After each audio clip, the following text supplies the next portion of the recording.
Assalamualaikum warahmatullahi wabarakatuh. Salam Om Swastiastu, Namo Buddhaya, salam kebajikan. Sebelumnya perkenalkan, nama saya Fahrul Gina dari kelas 1B Universitas Horizon Indonesia. Kepada yang terhormat dosen pengampu Profesor Dr. Maulana Yusuf Al-Kandari. Pada kesempatan kali ini saya akan mempresentasikan materi mengenai profil obat ranitidin dan obat golongan antelmintik yang meliputi farmakokinetik, farmakodinamik, mekanisme kerja, efek samping, serta penggunaannya dalam praktik keperawatan. Masuk ke materi, apa sih itu ranitidin? Ranitidin merupakan obat golongan antagonis reseptor histamin H2 atau H2 blocker. Obat ini bekerja dengan menurunkan sekresi asam lambung pada sel pariental. Ranitidin digunakan untuk mengatasi beberapa gangguan lambung, seperti tukak lambung, tukak duodenum, dispepsia, dan GERD. Farmakokinetik ranitidin, absorpsi, dan distribusi. Pada aspek farmakokinetik, ranitidin memiliki bioavailabilitas oral sekitar 50-60% dan mencapai kadar puncak plasma dalam waktu 1-3 jam. Ranitidin mengalami metabolisme first fast di hati dan memiliki ikatan protein plasma yang rendah, sekitar 15%. Distribusinya cukup luas ke jaringan tubuh, bahkan dapat menembus plasenta dan masuk ke ASI.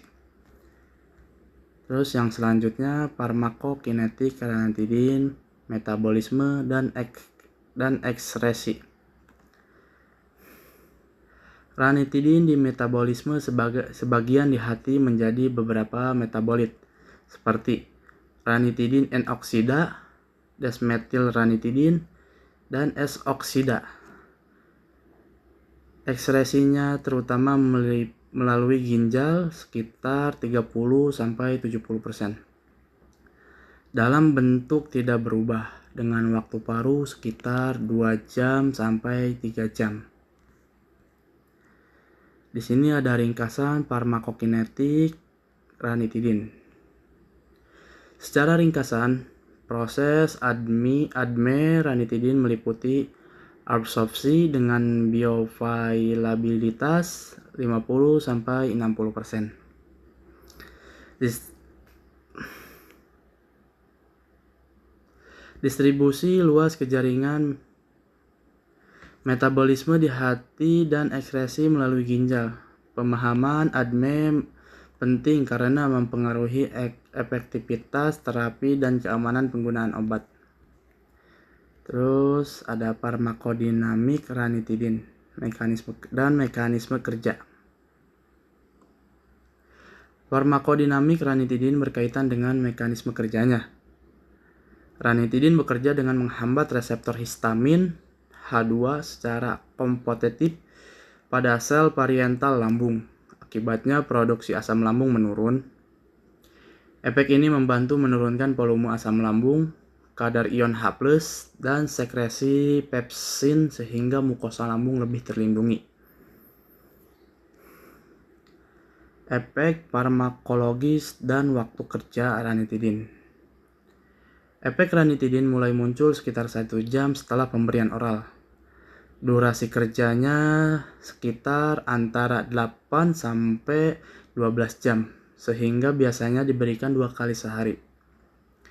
Obat ini efektif meningkatkan pH lambung dan mengurangi gejala tukak maupun GERD.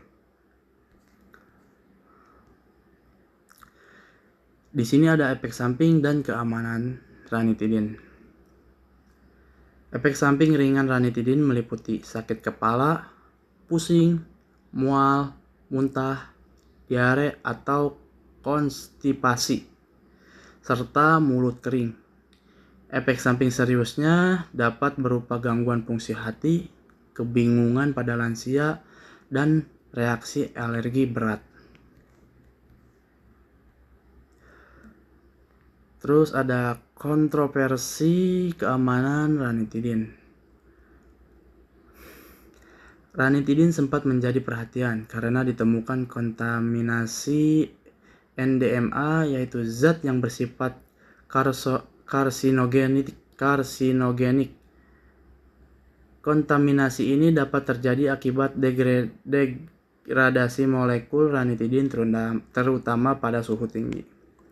Karena resiko tersebut, FDA Amerika Serikat dan BPOM Indonesia menarik ranitidin dari peredaran sejak tahun 2020.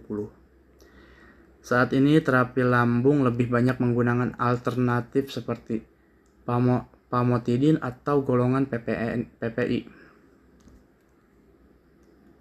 Selanjutnya ada obat golongan antelmintik. Selanjutnya kita masuk ke pembahasan obat golongan antelmintik. Antelmintik adalah obat yang digunakan untuk membunuh atau mengeluarkan cacing parasit dari tubuh manusia.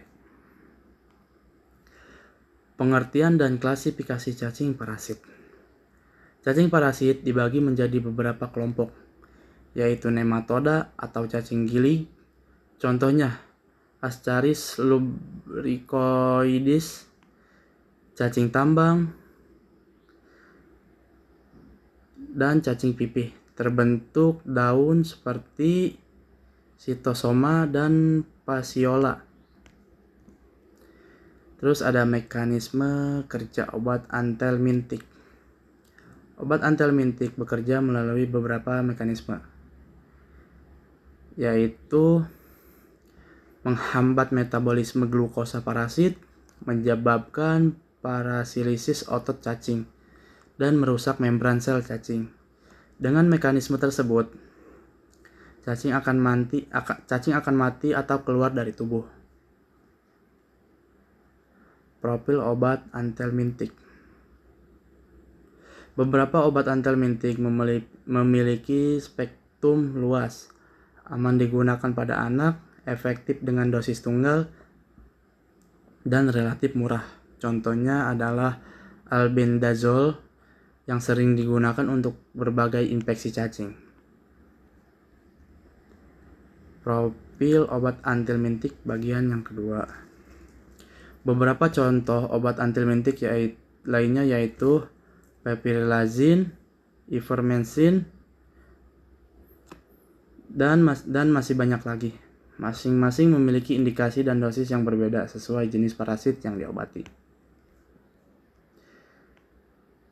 Yang terakhir, kesimpulan. Sebagai kesimpulan, pemahaman mengenai farmakokinetik dan farmakodinamik sangat penting dalam praktik keperawatan. Tenaga kesehatan harus memahami cara kerja, efek samping, serta keamanan obat agar dapat memberikan terapi yang aman dan efektif kepada pasien. Demikian presentasi yang dapat saya sampaikan, kurang lebihnya mohon maaf. Terima kasih atas perhatiannya. Wassalamualaikum warahmatullahi wabarakatuh.